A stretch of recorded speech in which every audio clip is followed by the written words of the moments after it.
Shalom, puji Tuhan, selamat pagi Bapak Ibu dimanapun Anda berada. Doa saya kita semua tetap teguh dalam kasih karunia Tuhan. Kita tetap mengandalkan Tuhan dalam kehidupan kita. Kita sudah belajar kemarin bagaimana dibutuhkan lebih daripada sekedar menjadi orang-orang beragama Kristen, tetapi dibutuhkan orang-orang Kristen yang kuat, dan hal itu dimungkinkan ketika kita mengenal Dia dengan benar. Sebab hanya orang yang mengenal Tuhan akan tetap kuat, dan orang yang kuat hanyalah orang-orang yang mengenal Tuhan. Kita sedang hidup pada masa penurunan degradasi moral manusia. Kita sedang hidup pada penggenapan nubuatan-nubuatan dalam Alkitab bahwa gempa bumi, kelaparan, aniaya, banyak hal yang akan terjadi di dalam kehidupan orang percaya. Karena itu dibutuhkan lebih daripada sekedar kita beragama Kristen.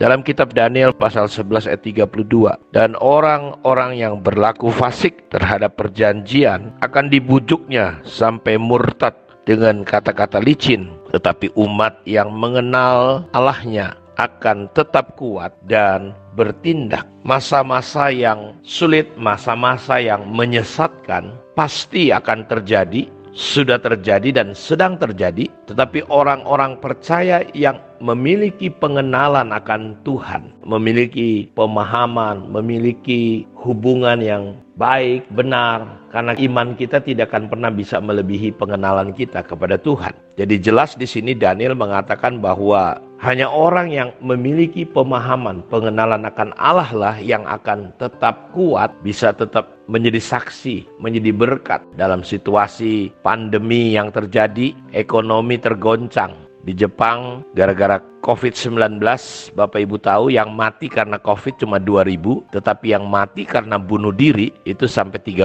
ribuan. Kita melihat bahwa banyak hal digoncangkan dan banyak orang mengalami stres, depresi. Kenapa? Karena mereka tidak memahami, mereka tidak bertumbuh di dalam pengenalan akan Allah. Mereka cuma ke gereja, mereka cuma jadi orang Kristen, mereka cuma menjadi orang-orang beragama, tetapi tingkat pengenalan mereka tidak mengenal Tuhan dengan benar. Kata mengenal menggunakan kata ginosko, pemahaman yang muncul karena pengalaman dan hubungan pribadi. Jadi bukan hanya karena dapat informasi, karena pemahaman, pengetahuan kita bisa muncul karena informasi. Kita bisa baca apa saja, kita bisa tahu apa saja, tapi belum tentu kita memahami karena pemahaman kita lahir dari pengenalan, karena ginosko. Misalnya saya tahu tentang pengampunan, tetapi saya tidak benar-benar tahu tentang pengampunan sampai saya mempraktekkan kebenaran tentang pengampunan itu. Disinilah Bapak Ibu, lewat saat teduh pagi hari ini, saya ingin mengajak kita semua untuk bertumbuh di dalam pengenalan akan Allah, ginosko. Nah, jadi dalam perjanjian baru Paulus mengatakan bahwa pekerjaan tiap-tiap orang akan diuji oleh api. Jadi kita tidak bisa menghindar dari yang namanya masalah, pencobaan, aniaya. Seringkali kita coba bagaimana menghindar dari masalah persoalan. Kita nggak bisa larang burung terbang di atas kepala kita, tetapi kita bisa tidak mengizinkan untuk burung bersarang di atas kepala kita atau bikin sarang di kepala kita. Jadi kita nggak bisa larang masalah persoalan datang. Kuncinya adalah bagaimana tingkat pemahaman kita. Karena Rasul Paulus berkata bahwa di akhir zaman api itu pasti akan datang. Di dalam 1 Korintus pasal yang ketiga, di sini dikatakan seperti ini. Saya bacakan untuk Bapak Ibu. Sesuai dengan kasih karunia Allah yang dianugerahkan kepadaku, aku sebagai seorang ahli bangunan yang cakap telah meletakkan dasar dan orang lain membangun terus di atasnya. Tetapi tiap-tiap orang harus memperhatikan bagaimana ia harus membangun di atasnya. Karena tidak ada seorang pun yang dapat meletakkan dasar lain daripada dasar yang telah diletakkan, yaitu Yesus Kristus. Entahkah orang membangun di atas dasar ini dengan emas, perak, batu, permata, kayu, rumput kering, atau jerami. Sekali kelak pekerjaan masing-masing orang akan nampak, karena hari Tuhan akan menyatakannya. Ia akan nampak dengan api, dan bagaimana pekerjaan masing-masing orang akan diuji oleh api itu. Jika pekerjaan yang dibangun seseorang tahan uji, ia akan mendapat upah. Jika pekerjaannya terbakar, ia akan menderita kerugian, tetapi ia sendiri akan diselamatkan, tetapi seperti dari dalam api. Jadi kita lihat Rasul Paulus mengatakan bahwa api akan datang, api persoalan akan menunjukkan sebenarnya kita ini orang Kristen model apa, kualitas kekristenan kita ini kayak apa. Karena saudara beribadah itu bukan jaminan saudara dalam pengiringan kita, api itu akan menunjukkan kualitas kita. Karena itu apakah kita terbuat dari jerami, kayu, rumput kering, ya kalau kualitas kita kayak gitu, api akan menunjukkan bahwa kita akan terbakar habis.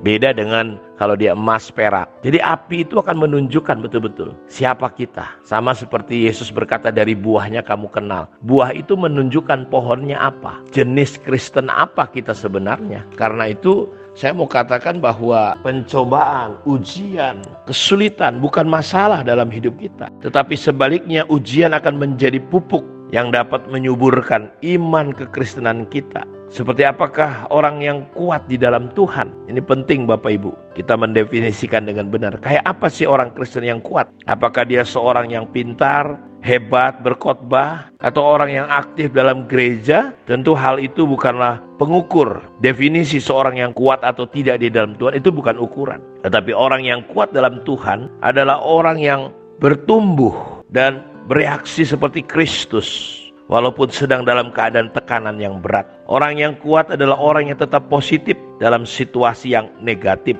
Dia tetap bersyukur walaupun dalam keadaan yang buruk. Dia tetap bersukacita walaupun sedang dalam keadaan susah. Dia tetap memberkati, memberi walau dalam keadaan rugi. Nah, ini yang terjadi jika kita mengenal Kristus. Dalam 2 Timotius 1 ayat 12, itulah sebabnya aku menderita semuanya ini, tetapi aku tidak malu, karena aku tahu kepada siapa aku percaya, dan aku yakin bahwa Dia berkuasa memelihara apa yang telah dipercayakannya kepadaku hingga pada hari Tuhan. Aku tahu kepada siapa aku percaya. Jadi kita akan menjadi kuat ketika kita tahu, kita mengenal, kita bertumbuh. Karena hanya orang yang mengenal Allah yang tetap kuat. Jadi orang yang kuat adalah dia tetap bersyukur dalam keadaan yang buruk. Dia tetap bisa bersukacita dalam keadaan yang susah. Orang yang kuat adalah orang yang tetap memberkati, memberi dalam keadaan rugi. Nah, jadi kuncinya adalah apakah kita bertumbuh di dalam pengenalan kita kepada Allah. Ketika Rasul Paulus mengenal Allah dengan benar, Bapak Ibu lihat, dia tidak menghiraukan nyawanya. Semua hal bisa terjadi. Dia tidak lagi hidup dalam ketakutan. Dia tidak lagi mencintai dirinya sendiri. Nah, pertanyaannya, banyak orang Kristen cuma bangga memiliki pengetahuan kekristenan, memiliki atau mungkin dari waktu lamanya, tetapi sebenarnya ketika pencobaan masalah datang, respon-responnya tetap daging, respon-responnya menghakimi, respon-responnya selalu menyalahkan orang. Karena itu kita sedang belajar terus untuk menjadi kuat di dalam Tuhan. Bagaimana caranya kita menjadi kuat di dalam Tuhan? Besok kita akan pelajari. Kiranya Tuhan Yesus memberkati kita semua. Shalom, shalom.